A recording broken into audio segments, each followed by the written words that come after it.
Hello students, let us start. थोड़ा आज हम लोगों ने जो टॉपिक स्टडी करना है वह ऑस्मोसिस। जैसे बायोलॉजी में आप लोगों ने स्टडी किया होगा कि स्टूडेंट्स ने जो बायो पढ़ते हैं, ठीक है। अदरवाइज फिर भी हम लोग इसको स्टडी करते हैं।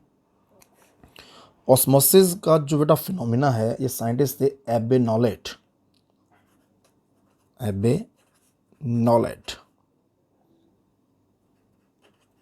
ठीक है। इन्होंने 1748 में ये कंसेप्ट दिया था ऑस्मोसिस का। बिल्कुल ही इजी कंसेप्ट है, ठीक है। क्या डेफिनेशन है इसकी, ठीक है, तो देखते हैं। डेफिनेशन है the phenomena of flow of solvent through a semi permeable membrane from pure solvent to the solution is called osmosis. क्या होता है इसमें, सॉल्वेंट मॉलिक्यूल जो हैं वो मूव करते हैं, ठीक है, through the semi permeable membrane. कहाँ से मूव करते हैं, प्योर सॉल्वेंट से सॉल्यूशन की तरफ उनका मूवमेंट होता है, ठीक है। तो सेमी परमेबल मेम्ब्रेन के थ्रू जब भी सॉल्वेंट के पार्टिकल्स प्योर सॉल्वेंट से सॉल्यूशन की तरफ मूव करें, उस फिनोमिना को हम कहते हैं दैट इज द ऑस्मोसिस, ठीक। अब इसमें एक चीज़ हम लोगों को और जो माइंड में रखनी है वो ये है कि ऑस्मोसिस में सॉल्वेंट मॉलिक्यूल्स का मूवमेंट होगा, ठीक। तो ये हम लोगों को इसमें बहुत ही ध्यान रखना पड़ता है कि सॉल्वेंट मॉलिक्यूल किस तरफ से कहाँ को मूव करेंगे, ठीक है, उनका मूवमेंट कैसा होगा। तो ये मैं आपको एक इसमें शॉर्ट में एक ट्रिक सा बता रहा हूँ, ठीक है, जिससे आप लोगों को इसको याद रखना है कि ऑस्मोसिस में सॉल्वेंट मॉलिक्यूल कैसे मूव करेंगे। ओके, तो ये हम लोगों ने इसको याद रखना है। सॉल्वेंट मॉलिक्यूल्स मूव फ्रॉम, तो ये दो तीन कंडीशंस हैं, इन कंडीशंस को हम लोग यहाँ पे स्टडी करते हैं, ठीक है बेटा। तो फर्स्ट जो कंडीशन है इसमें वो ये है कि सॉल्वेंट मॉलिक्यूल्स मूव फ्रॉम, देखो, less concentrated solution to a more concentrated solution.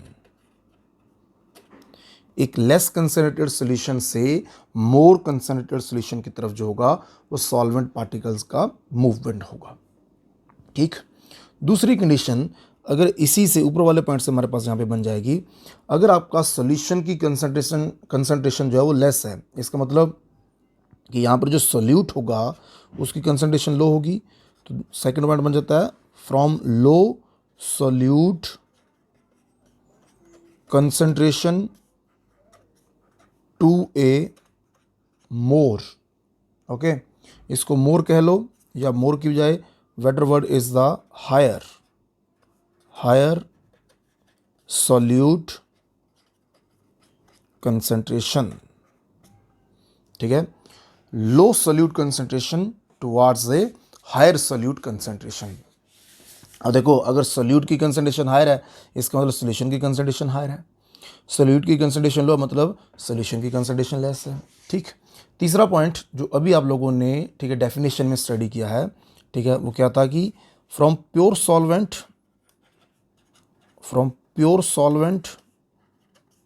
To the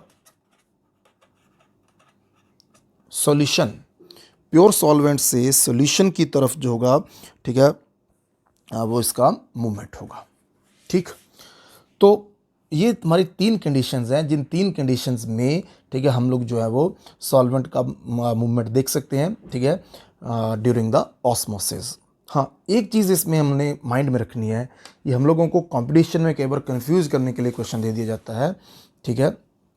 तो इंपॉर्टेंट पॉइंट है कंपटीशन पॉइंट ऑफ व्यू के हिसाब से। क्या पॉइंट है, देखो, अगर बेटा सोल्यूट की कंसंट्रेशन लेस है, इसका मतलब पॉइंट नंबर 4 बनता है वैसे हमारे पास, इसका मतलब यहाँ पर हाई कंसंट्रेशन किसकी होगी, हायर कंसंट्रेशन,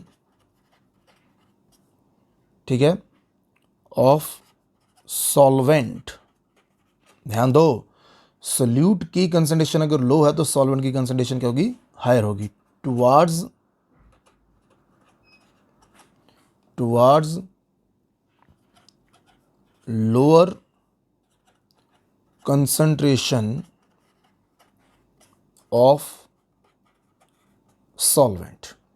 और सॉल्वेंट अपनी हायर कंसंट्रेशन से लोअर कंसंट्रेशन की तरफ मूव करेगा। मतलब जिस तरफ आपका सेमी परमेबल मेम्ब्रेन से आपने दो सॉल्यूशन को सेपरेट किया हुआ है, एक तरफ जो होगा आपका सॉल्वेंट की कंसंट्रेशन हाई है, दूसरी तरफ क्या सॉल्वेंट की कंसंट्रेशन लो है। ठीक है, तो जो सॉल्वेंट होगा अपनी हाई कंसंट्रेशन से लो कंसंट्रेशन की तरफ मूव करेगा थ्रू सेमी परमेबल मेम्ब्रेन।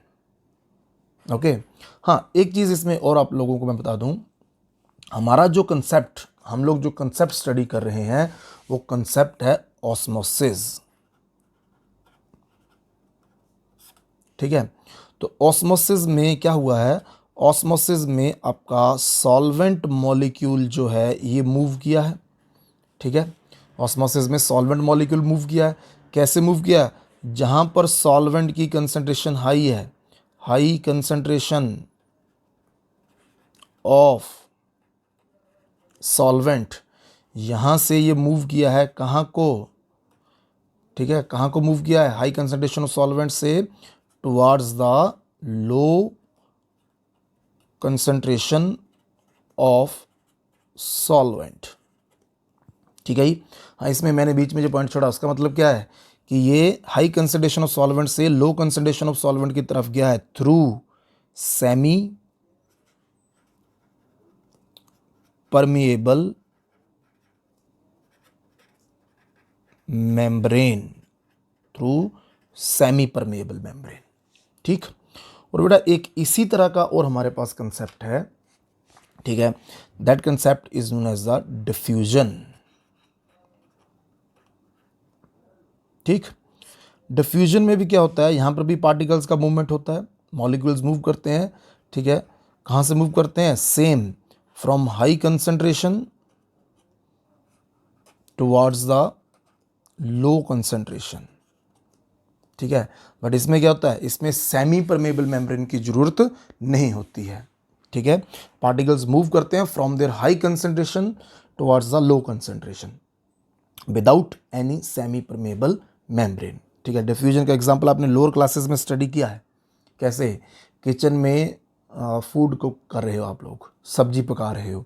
ठीक है, तो क्या होता है उसकी, जैसे मान लो परांठे बना रहे हैं, तो परांठे की जो स्मेल है वो किचन से बाहर तक आ जाती है। ठीक है, जो उसकी फ्रेग्रेंस होती है, परांठे जब बन रहे हैं उसकी जो फ्रेग्रेंस होती है किचन से बाहर तक आ जाती है। कारण जहाँ पे परांठा बन रहा है वहाँ पे फ्रेग्रेंस जो होगी, वो फ्रेग्रेंस वाले जो पार्टिकल्स होंगे उनकी कंसंट्रेशन क्या होगी, मैक्सिमम होगी। ठीक है, हाई कंसंट्रेशन होगी। ठीक है, और आप कहाँ बैठे हो, आप किचन से कहीं बाहर बैठे हो, तो वहाँ पे क्या होगी, वो फ्रेग्रेंस वाले पार्टिकल की कंसंट्रेशन लो है, तो क्या होता है हाई कंसंट्रेशन से वो आपकी तरफ मूव करते हैं लो कंसंट्रेशन की तरफ। ठीक है, तो याद रखना है ऑस्मोसिस में जो मूवमेंट होता है, ठीक है, high concentration of solvent towards the low concentration of solvent, but it is through the semi permeable membrane. ठीक है, ये कंसंट्रेशन मैंने सॉल्वेंट की बताई है। अदरवाइज आपको क्वेश्चन जो होगा वो सोल्यूशन के हिसाब से पूछा जा सकता है। तो सोल्यूशन वाली ये तीन कंडीशंस ऊपर मैंने आपको डिस्कस कर दी हुई हैं। ठीक है, कि from less concentrated solution to a more concentrated solution, और low solute concentration towards the higher solute concentration, या from pure solvent to the solution. तो इस तरह का जो मूवमेंट होगा that is known as the osmosis. Okay, thank you.